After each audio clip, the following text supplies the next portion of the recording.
Murdoch's whistle. Plate layers were inspecting the tracks on the main line. They checked the rails for signs of wear and replaced ballast where needed. It was imperative the engines whistled to tell the men to clear the line.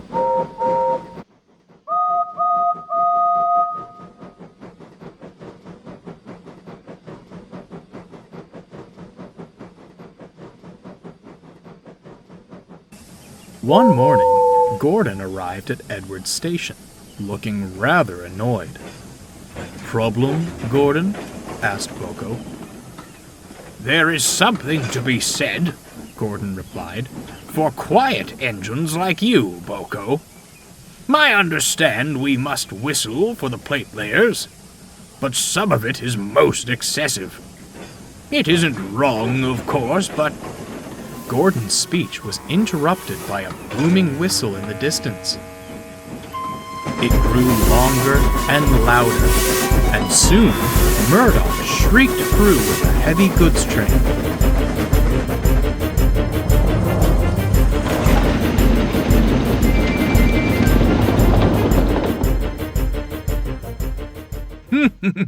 "I rest my case," Gordon harumphed.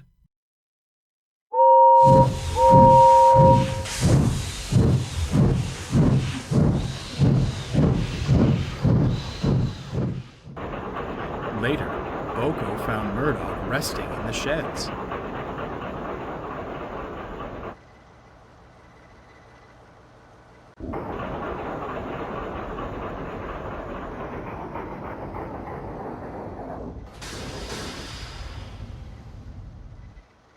"If you've come to complain about my whistle," snapped Murdoch, "I've heard quite enough from Gordon already." "I'm not complaining. I'm concerned," Boko interjected. "I've never heard you make such a racket." "This blasted new driver seems to think my whistle's a toy. Blows at any chance he gets. Too long and much too loud," Murdoch shuddered. "I tell him to stop, but he only laughs." I quite understand," murmured Boko. "In my experience, new drivers tend to learn their lesson rather quickly." "It can't happen quickly enough," sighed Murdoch. The plate layers had nearly reached Marin Station. Every day, Murdoch would rush past, whistling well before reaching the men.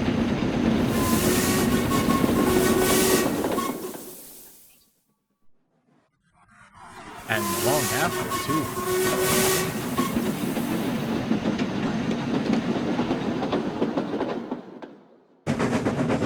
"You're going to wear him out at this rate," sighed the fireman.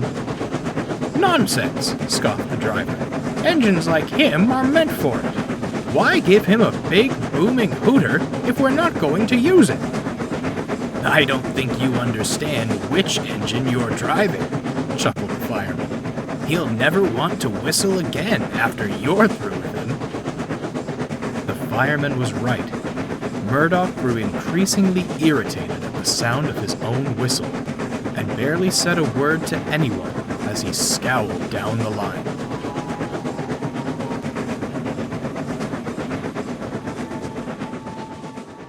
"When do we get some of that peace and quiet you're always moaning about?"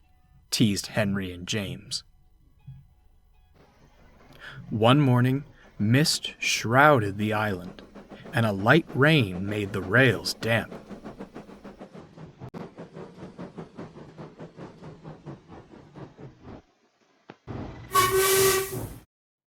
As Murdoch set off with his goods, he was struggling to see the line ahead.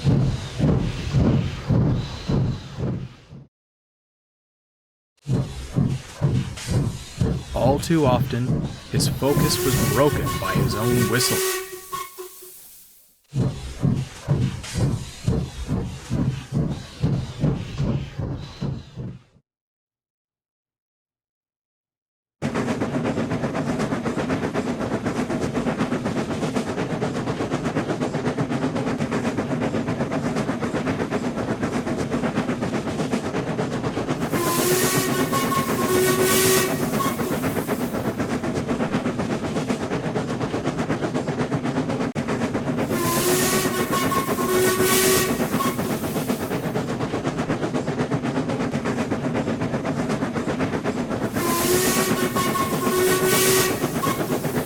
Will you stop that? He barked at the driver. This journey will be hard enough without you making that racket.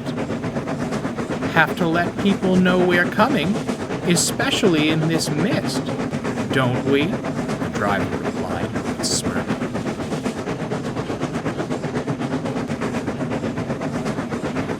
They soon approached Edward's station.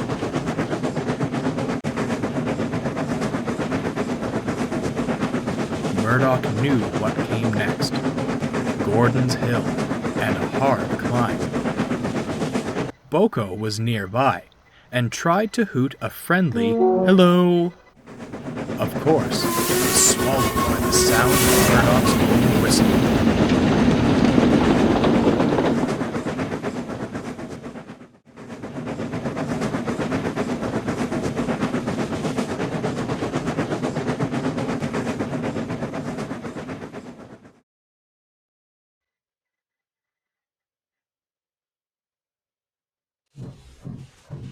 He charged at the hill, puffing and snorting until he reached the top.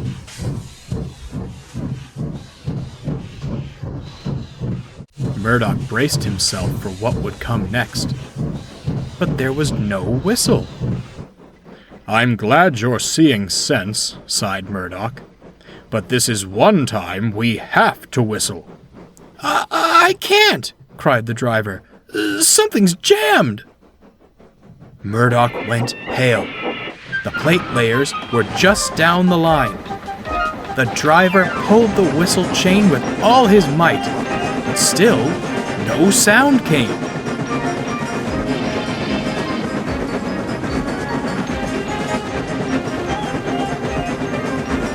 Look out!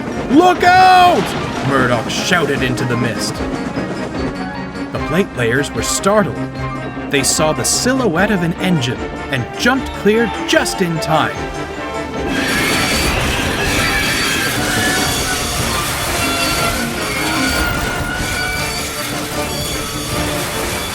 With brakes screeching, Murdoch flew past.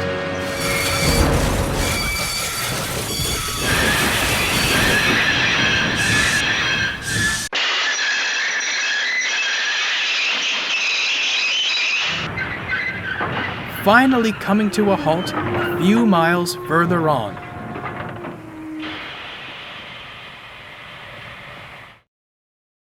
Everyone breathed a sigh of relief.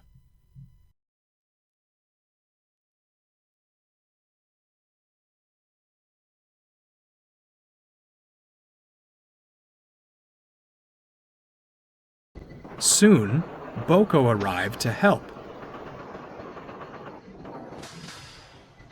I'd say the lesson has been learned, Boko winked, as he saw the fat controller talking severely to the driver.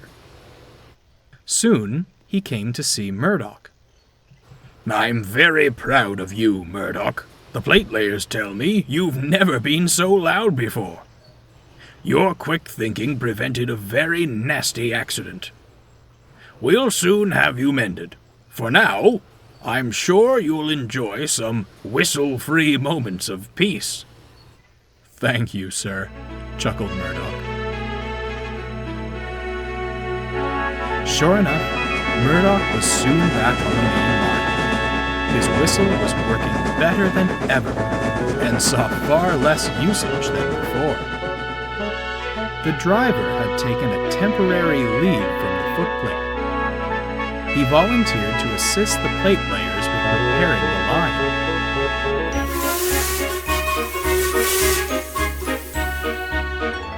Whenever he heard Murdoch's whistle, he smiled, knowing it meant one of two things: a warning to stand clear, or a means of aggravating Gordon.